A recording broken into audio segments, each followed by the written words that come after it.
Hello there everybody, I'm Mr. GamePie, and welcome back to Let's Play Sonic Riders Part 6. Today we're going to be taking on some of the Grand Prix. Well, today this is the first Grand Prix. The next one is going to be the next Grand Prix. But because we've already been through all these courses so far, I have somebody special to co-commentate with us. I feel special. Yeah. I feel so special.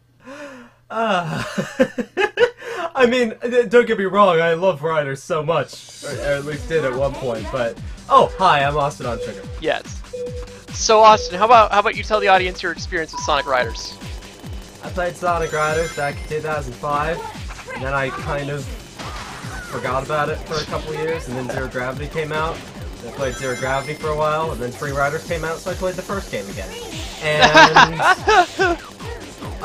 that's more or less been my entire experience with this game. I played it a lot, both times I got into it, but I'm not really that devoted to it in any sense. I'm actually a much bigger fan of the second game, so whenever you do that, I hope to be included in the Grand Prix for that as well. Well, that's the thing, is that I don't own the second game, and I've never owned the second game, so the second game isn't happening on this channel. So Austin, how about you talk about the second game?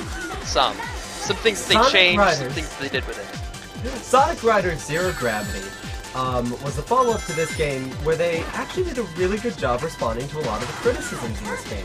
The trouble is that, like with the Zelda franchise, responding to the criticisms that everyone hands you may not always be the best course of action. So, for example, this game was often kind of criticized because it's really complicated and has a very steep learning curve. So their response to this is to make there be no learning curve and make the controls really, really simple. I feel like part of the problem with that was because, and I think I just got done telling you this off the record, Thomas, but there were so many different control schemes for Zero Gravity, one of which being just the D-pad on the Wiimote, so they couldn't have pressure-sensitive turning, which means there's only one turning speed depth thing, which means that despite the fact that every other option either has severity of axis control, you know, how far you push the control pad, or how far you tilt the Wiimote to steer, that doesn't matter. There's still only one steering speed, or turning angle, whatever, which means that all the levels had to be super wide and super empty to accommodate for the fact that within that system, all of the different characters had different turning, I don't know, turning points, like they do in this game. Meaning that the entire level design of the second game suffered as a result. And among other things, like jumping off ramps is no longer about what kind of a trick you pull off or how long you were holding down the button. It's entirely based around when you push the jump button on the ramp.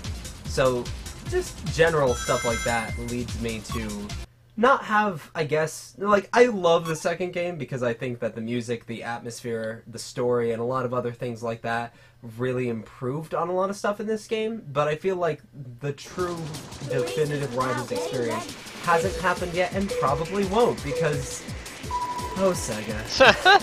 Now one thing that you said there, the story.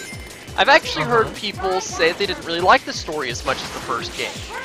Because the fact that, you know, in this game, whenever you're doing a race, it always makes sense that it is, in fact, a race. Or, well, it usually makes sense, at least, because, you know, you're racing through things. But in the second game, there's not really a reason for any of the action sequences to be races. It's usually more like, we're trying to get away from the guy, or, hurry, we gotta get to the location before the time happens, and for that to be a race where you're racing around in a circle doesn't really make any sense at all.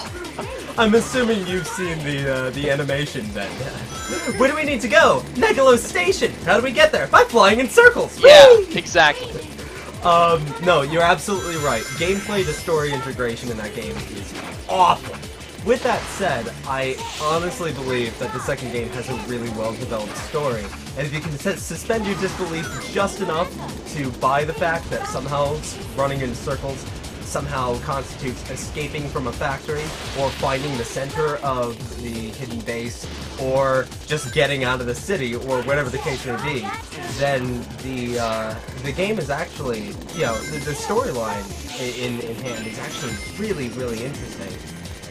There's only one really bad point about it, and it borderlines on spoiler territory. You finished the story of this game already, right?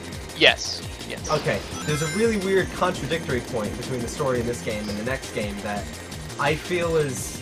I mean, without spoiling too much, you know how at the end of this game, Jet just randomly points out, "We're the descendants of genies! Wow!" Yeah. And it comes out of left field? Well, it doesn't really come out of left field. I mean, I know that you haven't seen the episode yet, but they've actually been hinting at it the entire game. Oh, in various ways. ways. I guess so, but just the idea that somehow it went from, you know, they're rogues who are thieves and they have the genie as a guardian suddenly turns into, "We're the descendants of genies!" Kind of throws the second game for an even weirder loop when suddenly, instead of being descendants of genies, they kind of change the backstory without any explanation, and this time it's Amy to point it out. So it's just weird, honestly. It feels like it didn't really know what it was doing, and at the same time wanted to build a completely different world than the first game.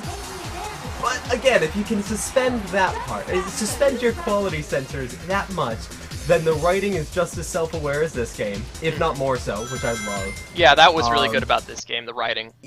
The animations are top-notch. Like, this game kind of looks like slightly updated Sonic Adventure 2 models. That game has some decent textures and some really good expressive animations on all the characters, which I love.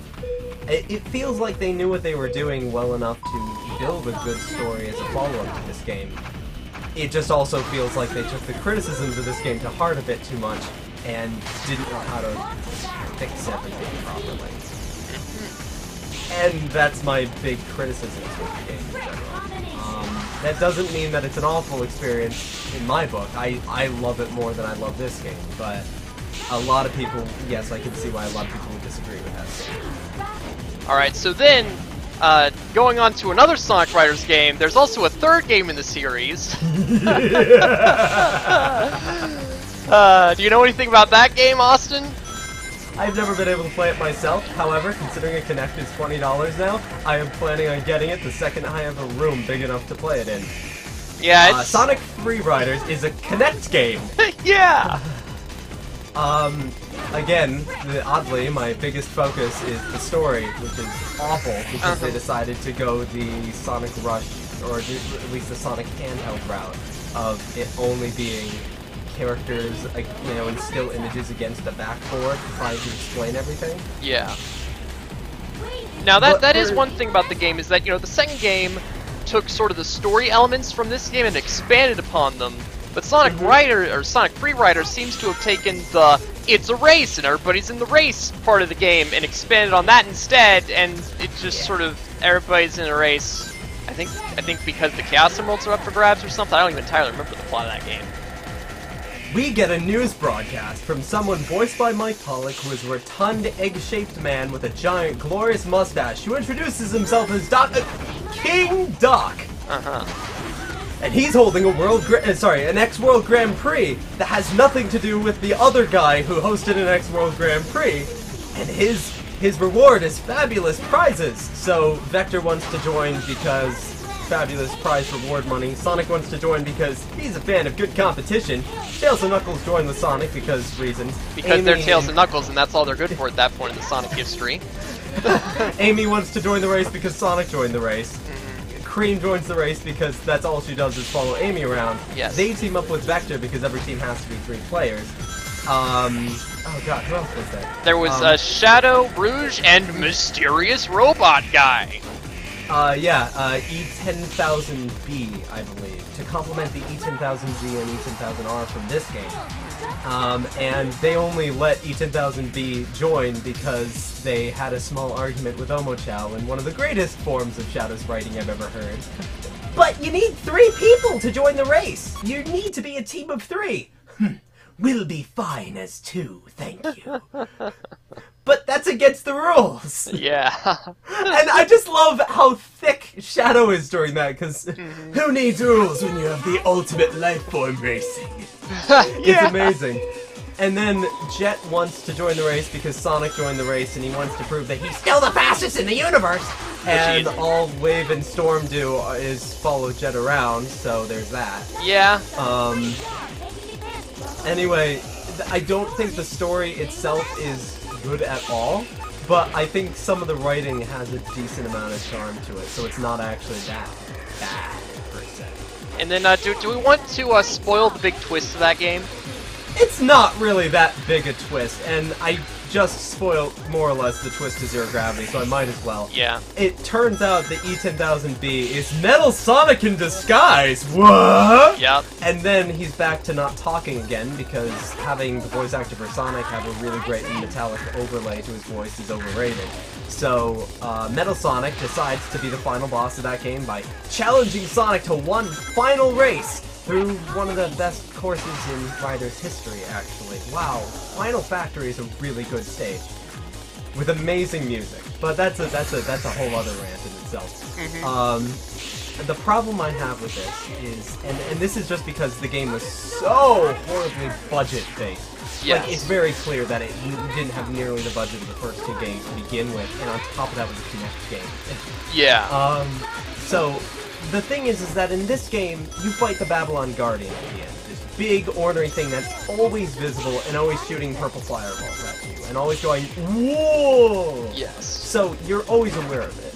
In the second game, not to spoil too much, but you're fighting against something that's big and ornery and visible all the time on a very similarly simply designed track, going all the time. Oh my so gosh. Again, you are always aware of the final boss being there.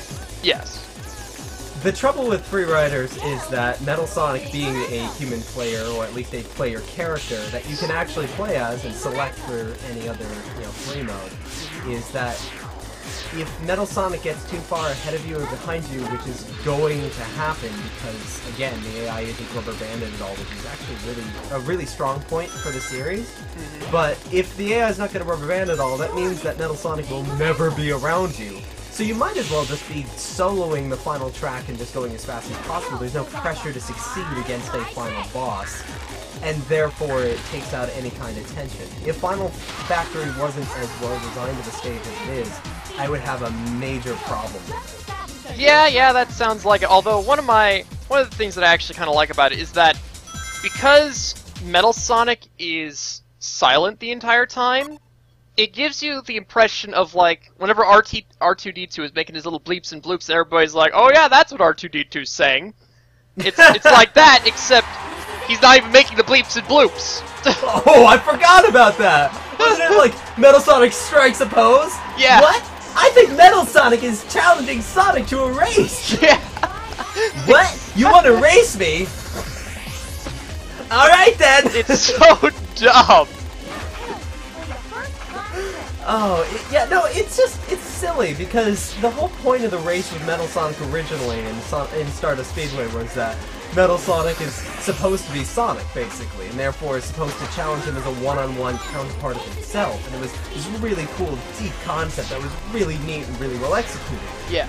And then you get to Free Riders, where it's just, I feel like racing. Yeah. Let's race. No, this not is even again that, like- it's just, it's Metal Sonic, he wants to race! Oh, God. So, yeah, and especially after Metal Sonic was made a legitimate, credible, final villain threat. Because he never was that to begin with. He was Eggman's best henchman. But that still makes him a henchman. Yeah. The fact that he wasn't the final boss of Sonic CD was huge. Because why would he be the final boss of CD? By comparison, Metal Overlord and Sonic Heroes, I know you haven't gotten there yet, but whatever. Yeah, we'll get there eventually. Yeah. Metal Overlord was a really good idea because suddenly Metal Sonic, his original programming gets glitched up or whatever, and suddenly he is determined to destroy Sonic for one reason or another, and becomes a monster of the week because of that. And that's a really fun idea to play with. In Free Riders, he just showed up and was like, let's race, and that's supposed to be a satisfying climax at this point in the series? Exactly. It's kind of an issue. It's also not very good that Sonic doesn't take it very seriously. That's another big problem in general. With that. Yeah, whenever you take a villain like Metal Sonic, who has a huge appearance in a game like Sonic Heroes, and then make him not be taken seriously, it's kind of problematic. Like, Eggman has always struck a decent balance to me, where he can be funny throughout most of the game, but then he's always got that really great villain speech at the end, where he makes amusement park puns or whatever. Yeah. But I really, really like Eggman's finishing speeches, especially the ones in Colors Generations, and Unleashed for that matter, because in all those games, he was silly for most of the game, but always a very true and apparent threat. You compare that to what happened to Metal Sonic, and he went from being a super huge threat to, looks like we're gonna finish off this game with a little friendly competition. Alright, Metal, I'll play. Yep. And with that said, that's actually that was pretty much the end of the episode, because that's the last race. We got gold medal. Really good timing. Yeah, And perfect score, I should Yes, we got a perfect score, and now there are new missions in Storm's mission. Sega Carnival is a new track. You have to get first place in all the races to unlock it. So that's good. And you get 500 rings by getting first place in every single race there. So that's a really good way of grinding rings, which you'll need to do. Plus, every level in that you get the 100 ring capsule, you get an additional 100 rings. So you can grind 1,000 rings every time if you wanted. Potentially, yes. But, yeah, with that said, that's been it for this episode. Next episode, we're going to be taking on the Babylon Grand Prix and seeing what happens then. So, until then, I've been Mr. Game Pie. And I've been Austin on Sugar. We'll see you later. Goodbye.